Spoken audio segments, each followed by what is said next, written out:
एक छोटे से गांव में, जहां धूल भरी सड़कें और मिट्टी के घर एक दूसरे से सटे खड़े थे, रमेश नाम का एक गरीब किसान रहता था। रमेश की जिंदगी मेहनत और संघर्ष से भरी थी। सूरज उगने से पहले वह अपने छोटे से खेत में पहुंच जाता और शाम ढलने तक हल चलाता, फसल बोता और पानी देता। लेकिन उसकी मेहनत का फल उसे कभी पूरा नहीं मिलता था।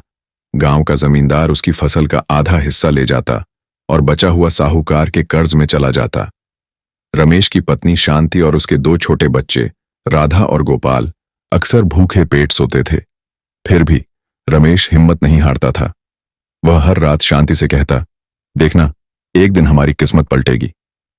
एक दिन जब खेत में पानी की कमी हो गई, रमेश जंगल में लकड़ियां काटने गया। उसे उम्मीद थी कि लकड़ियां बेचकर वह कुछ पैसे कमा लेगा। जंगल में घूमते हुए उसकी नजर एक अजीब से पेड़ पर पड़ी। यह पेड़ बाकी पेड़ों से बिल्कुल अलग था। इसकी पत्तियां हल्के सुनहरे रंग की थीं, जो सूरज की रोशनी में चमक रही थीं। इसकी शाखाओं पर छोटे छोटे फल लटक रहे थे, जो दूर से ही आंखों को चौंधिया रहे थे। रमेश ने पास जाकर देखा तो उसके होश उड़ गए। ये फल सोने के थे। उसने डरते डरते एक फल तोड़ा और उसे हाथ में लिया। यह ठोस, भारी और शुद्ध सोना था। उसका दिल जोर जोर से धड़कने लगा। उसने सोचा, यह मेरे परिवार की सारी मुसीबतें खत्म कर देगा। तभी एक बूढ़ी औरत वहां प्रकट हुई। उसकी कमर झुकी हुई थी, चेहरा झुर्रियों से भरा था, लेकिन उसकी आंखों में एक रहस्यमयी चमक थी। उसने रमेश से कहा, यह पेड़ जादुई है बेटा। यह हर दिन एक सोने का फल देगा। इसे अपने लिए इस्तेमाल कर, अपने परिवार के लिए, लेकिन कभी लालच में मत पड़ना। अगर तूने इसकी शक्ति का दुरुपयोग किया तो यह तुझे बर्बाद कर देगा। रमेश ने उसकी बात सुनी, लेकिन उसका दिमाग उस चेतावनी पर नहीं रुका। वह सोने के फल को देख रहा था और अपने सपनों में खो गया था। उसने बूढ़ी औरत को जल्दी से धन्यवाद कहा और फल लेकर घर की ओर दौड़ा। घर पहुंचते ही उसने शांति को सारी बात बताई। शांति ने पहले तो डरते हुए कहा, रमेश, ये जादू अच्छा नहीं लगता। हमें सावधान रहना चाहिए। क्या पता इसमें कोई छल हो। लेकिन रमेश ने उसे समझाया, शांति, यह हमारी किस्मत बदलने का मौका है। सोच, हमारे बच्चे अब भूखे नहीं सोएंगे। अगले दिन वह फल को बाजार ले गया और एक साहूकार को बेच दिया। बदले में उसे इतने पैसे मिले कि उसने सारा कर्ज चुका दिया। उसने बच्चों के लिए नए कपड़े खरीदे, घर की छत ठीक करवाई और ढेर सारा अनाज भर लिया। शांति की आंखों में खुशी के आंसू थे और बच्चे हंसते खेलते नजर आए। गांव वाले हैरान थे। कुछ ने पूछा, रमेश, ये सब कैसे हुआ? रमेश ने हंसकर टाल दिया, बस मेहनत का फल मिल गया। पहले कुछ महीने सब ठीक चला। रमेश हर सुबह जंगल जाता, एक फल लेता और उसे बेचकर अपने परिवार का ख्याल रखता। उसका घर अब गरीबी की छाया से बाहर निकल चुका था। लेकिन इंसान का मन बड़ा चंचल होता है। धीरे धीरे रमेश के मन में लालच जागने लगा। वह सोचता, हर दिन एक फल से मैं साल में 365 फल कमाऊंगा। लेकिन अगर मैं एक दिन में 2 या 3 फल लूं तो मैं और जल्दी अमीर बन जाऊंगा। मुझे महल बनवाना है, नौकर रखने हैं, गांव का सबसे बड़ा आदमी बनना है। उसने बूढ़ी औरत की चेतावनी को भुला दिया और एक दिन 2 फल तोड़ लिए। अगले दिन जब वह जंगल गया तो पेड़ पर सिर्फ एक ही फल था। रमेश ने सोचा, शायद यह संयोग है। लेकिन उसका लालच अब बेकाबू हो चुका था। उसने सोचा, अगर मैं इस पेड़ को अपने घर ले आऊं तो सारे फल मेरे होंगे। मुझे हर दिन जंगल आने की जरूरत नहीं पड़ेगी।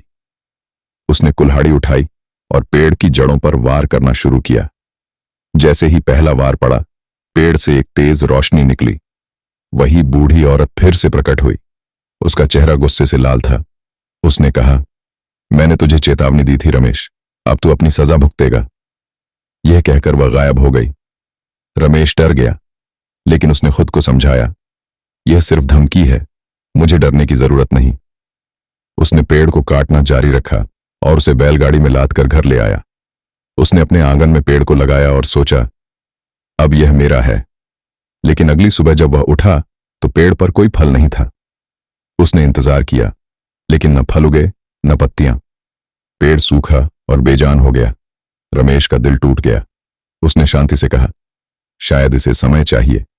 लेकिन शांति को कुछ गलत होने का अंदेशा हो गया था। उसने कहा, रमेश, तूने कुछ गलत किया है। ये पेड़ अब हमारा नहीं रहा। फिर एक रात कुछ अजीब हुआ। पेड़ की जड़ों से एक सुनहरी धुंध निकली और पूरे घर में फैल गई। सुबह जब रमेश उठा तो उसने देखा कि उसका सारा सामान, बर्तन, कपड़े, यहां तक कि उसकी चारपाई भी सोने में बदल गया था। पहले तो वह खुश हुआ। उसने सोचा, अब मैं सबसे अमीर बन जाऊंगा। लेकिन जल्दी ही उसे एहसास हुआ कि यह सोना बेकार था। वह रोटी को छूता तो वह सोने की बन जाती। पानी का घड़ा सोने का हो गया। उसके बच्चे भूख से रोने लगे, लेकिन कुछ खा नहीं सकते थे। शांति चीख पड़ी, रमेश, ये क्या कर दिया तूने? हम बर्बाद हो गए। रमेश घबराकर जंगल में उस बूढ़ी औरत को ढूंढने गया। वह घंटों भटकता रहा, चिल्लाता रहा, मुझे माफ कर दो, लेकिन वह कहीं नहीं मिली। उसने पेड़ को वापस जंगल में ले जाकर लगाने की कोशिश की, लेकिन अब वह जमीन में नहीं लगता था। उसकी जड़ें हवा में लटकती रहतीं। रमेश रोने लगा, मैंने लालच किया, मुझे मेरी गलती का एहसास हो गया। लेकिन उसकी पुकार अनसुनी रह गई। धीरे धीरे रमेश की हालत खराब होती गई। उसके पास सोने का ढेर था, लेकिन वह उसे बेच नहीं सकता था। जो भी उसे छूता वह सोने में बदल जाता। गांव वाले उससे डरने लगे। लोग उसे सोने का शापित कहने लगे। शांति बच्चों को लेकर अपने मायके चली गई। रमेश अकेला रह गया। वह दिन रात जंगल में भटकता, उस बूढ़ी औरत से माफी मांगता, लेकिन कोई जवाब नहीं मिलता। एक दिन जब वह जंगल में एक पत्थर पर बैठा रो रहा था, वही बूढ़ी औरत फिर से प्रकट हुई। उसने कहा, तेरे लालच ने तुझे यह सजा दी, लेकिन अगर तू सच में पछतावा करता है तो एक रास्ता है। अपने पास जो कुछ बचा है उसे गरीबों में बांट दे और इस पेड़ को जंगल में छोड़ दे। रमेश ने तुरंत वैसा किया। उसने अपने सोने के सामान को गरीबों में बांट दिया और पेड़ को जंगल में छोड़ आया। जैसे ही उसने ऐसा किया, पेड़ फिर से हरा भरा हो गया, लेकिन अब वह रमेश के लिए फल नहीं देता था। रमेश अपने गांव लौटा। उसने फिर से मेहनत शुरू की। धीरे धीरे शांति और बच्चे उसके पास लौट आए। उसने कभी लालच नहीं किया। कहानी का संदेश यही है कि लालच इंसान को बर्बाद कर देता है और संतोष ही असली धन है। रमेश का घर, जो कभी हंसी खुशी से गूंजता था, अब एक सुनहरी जेल बन चुका था। चारों तरफ सोने की चमक थी, लेकिन उस चमक में जीवन नहीं था। राधा और गोपाल भूख से बिलख रहे थे। शांति ने रमेश को कोसना शुरू कर दिया, यह सब तेरे लालच की वजह से हुआ। मैंने तुझे रोका था, लेकिन तूने मेरी एक न सुनी। अब देख, हमारा घर बर्बाद हो गया। रमेश चुपचाप सिर झुकाए सुनता रहा। उसके पास कोई जवाब नहीं था। उसका मन आत्मग्लानि से भर गया था। वह सोचता, काश मैंने उस बूढ़ी औरत की बात मानी होती। गांव में अफवाहें फैलने लगीं। पहले तो लोग रमेश की अचानक अमीरी से जलते थे, लेकिन अब उसकी हालत देखकर डरने लगे। कोई उसके घर के पास भी नहीं आता था। एक दिन गांव का एक बच्चा रमेश के आंगन में खेलते हुए एक सोने की गेंद को छू गया। अगले ही पल वह सोने की मूर्ति बन गया। यह खबर जंगल की आग की तरह फैल गई। लोग चिल्लाने लगे, रमेश शापित है, उसने कोई काला जादू कर लिया है। कुछ बुजुर्गों ने कहा, यह उसकी सजा है, उसने किसी देवता को नाराज किया होगा। रमेश की दुनिया और सिकुड़ गई। एक रात जब बच्चे सोने की कोशिश कर रहे थे और शांति रसोई में बैठी रो रही थी, रमेश ने फैसला किया कि वह इस शाप से छुटकारा पाने के लिए कुछ करेगा। उसने पेड़ को उठाया और उसे जंगल में वापस ले जाने की ठानी। उसकी पीठ पर पेड़ का वजन था, लेकिन उसका मन और भारी था। वह रात भर चलता रहा। कांटों ने उसके पैरों को छील दिया, पसीने ने उसकी आंखों को जला दिया, लेकिन वह रुका नहीं। सुबह होने तक वह उस जगह पहुंच गया जहां उसने पेड़ को पहली बार देखा था। उसने पेड़ को जमीन में लगाने की कोशिश की, लेकिन जड़ें जमीन को छूते ही हवा में लटकने लगीं। रमेश घुटनों पर गिर पड़ा और रोते हुए बोला, मुझे माफ कर दो, मैंने लालच किया, मुझे मेरी गलती का एहसास हो गया, मेरे परिवार को बचा लो। लेकिन जंगल में सन्नाटा था। न कोई जवाब आया, न कोई चमत्कार हुआ। रमेश थक कर वहीं बैठ गया। उसकी आंखें सूख चुकी थीं, लेकिन मन में एक तूफान मचा था। उसे अपनी हर गलती याद आने लगी। कैसे उसने एक फल से संतोष नहीं किया, कैसे उसने 2 फल तोड़े और कैसे उसने पेड़ को ही उखाड़ लिया। वह सोचता, मैंने अपने हाथों से अपनी खुशियां छीन लीं। उसने जंगल में कई दिन बिताए, उस बूढ़ी औरत का इंतजार किया, लेकिन वह नहीं आई। आखिरकार वह खाली हाथ घर लौट आया। घर पहुंचते ही उसे एक और झटका लगा। शांति बच्चों को लेकर जा चुकी थी। उसने एक छोटा सा पत्र छोड़ा था। रमेश, मैं बच्चों को इस शाप से दूर ले जा रही हूं। जब तक तू इसे ठीक नहीं करता, हम वापस नहीं आएंगे। रमेश अकेला रह गया। उसका घर अब सुनहरा मकबरा बन चुका था। वह दिन रात सोचता कि इस शाप से कैसे मुक्ति पाए। उसने सोने के सामान को बेचने की कोशिश की, लेकिन कोई उसे खरीदने को तैयार नहीं था। जो भी उसे छूता वह सोने में बदल जाता। एक साहूकार ने तो उस पर पत्थर तक फेंक दिया। दूर रह, शापित आदमी। रमेश की हालत ऐसी हो गई कि वह गांव छोड़कर जंगल में रहने लगा। वह पेड़ के पास बैठता, उससे माफी मांगता और अपने पुराने दिन याद करता। उसे अपनी मेहनत की जिंदगी अब सोने से भी कीमती लगने लगी। एक दिन जब वह भूख से बेहाल होकर एक पेड़ के नीचे लेटा था, उसे नींद आ गई। सपने में वही बूढ़ी औरत दिखी।